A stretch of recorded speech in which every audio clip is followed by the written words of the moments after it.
സങ്കീർത്തനം 139.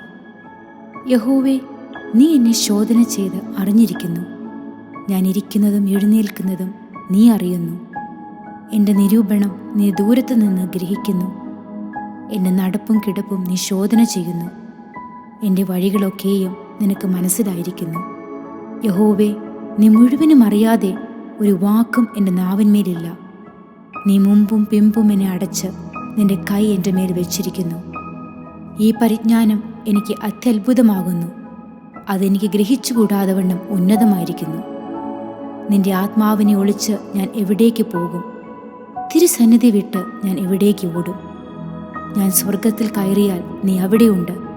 പാതാളത്തിൽ എൻ്റെ കിടക വിരിച്ചാൽ നീ അവിടെയുണ്ട്. ഞാൻ ഉഷസ്സിൻ ചിറക് ധരിച്ചു. സമുദ്രത്തിൻ്റെ അറ്റത്ത് ചെന്ന് പാർത്താൽ അവിടെയും നിന്റെ കൈ എന്നെ നടത്തും. നിന്റെ വലം കൈ എന്നെ പിടിക്കും. ഇരുട്ട് എന്നെ മൂടിക്കളയട്ടെ, വെളിച്ചം എൻ്റെ ചുറ്റും രാത്രിയായി തീരട്ടെ എന്ന് ഞാൻ പറഞ്ഞാൽ ഇരുട്ട് പോലും നിനക്ക് മറവായിരിക്കയില്ല. രാത്രി പകൽ പോലെ പ്രകാശിക്കും. ഇരുട്ടും വെളിച്ചവും നിനക്ക് ഒരുപോലെ തന്നെ. നീയല്ലോ എൻ്റെ അന്തരംഗങ്ങളെ നിർമ്മിച്ചത്. എൻ്റെ അമ്മയുടെ ഉദരത്തിൽ നീ എന്നെ മെടഞ്ഞു.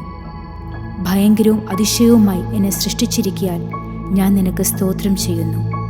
നിന്റെ പ്രവൃത്തികൾ അത്ഭുതകരമാകുന്നു. അത് എൻ്റെ ഉള്ളം നല്ലവണ്ണം അറിയുന്നു. ഞാൻ രഹസ്യത്തിൽ ഉണ്ടാക്കപ്പെടുകയും ഭൂമിയുടെ അധോഭാഗങ്ങളിൽ നിർമ്മിക്കപ്പെടുകയും ചെയ്തപ്പോൾ എൻ്റെ അസ്ഥികൂടം നിനക്ക് മറവായിരുന്നില്ല.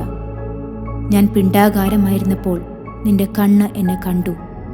നിയമിക്കപ്പെട്ട നാളുകളിൽ ഒന്നുമില്ലാതിരുന്നപ്പോൾ അവയെല്ലാം നിന്റെ പുസ്തകത്തിൽ എഴുതിയിരുന്നു. ദൈവമേ, നിന്റെ വിചാരങ്ങൾ എനിക്ക് എത്ര ഘനമായവ! അവയുടെ ആകത്തുകയും എത്ര വലിയത്! അവയെ എണ്ണിയാൽ മണലിനേക്കാൾ അധികം. ഞാൻ ഉണരുമ്പോൾ ഇനിയും ഞാൻ നിന്റെ അടുക്കൽ ഇരിക്കുന്നു. ദൈവമേ, നീ ദുഷ്ടനെ നിഗ്രഹിച്ചെങ്കിൽ കൊള്ളായിരുന്നു. രക്തപാതകന്മാരെ എന്നെ വിട്ടുപോകുവിൻ. അവർ ദ്രോഹമായി നിന്നെക്കുറിച്ച് സംസാരിക്കുന്നു. നിന്റെ ശത്രുക്കൾ നിന്റെ നാമം വൃഥാ എടുക്കുന്നു.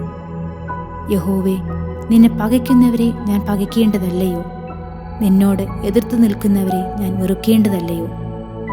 ഞാൻ പൂർണ്ണ ദ്വേഷത്തോടെ അവരെ ദ്വേഷിക്കുന്നു. അവരെ എൻ്റെ ശത്രുക്കളായി എണ്ണുന്നു. ദൈവമേ, എന്നെ ശോധന ചെയ്ത് എൻ്റെ ഹൃദയത്തെ അറിയണമേ. എന്നെ പരീക്ഷിച്ച് എൻ്റെ നിലവുകളെ അറിയണമേ. വ്യസനത്തിനുള്ള മാർഗം എന്നിലുണ്ടോ എന്ന് നോക്കി ശാശ്വത മാർഗത്തിൽ എന്നെ നടത്തേണമേ.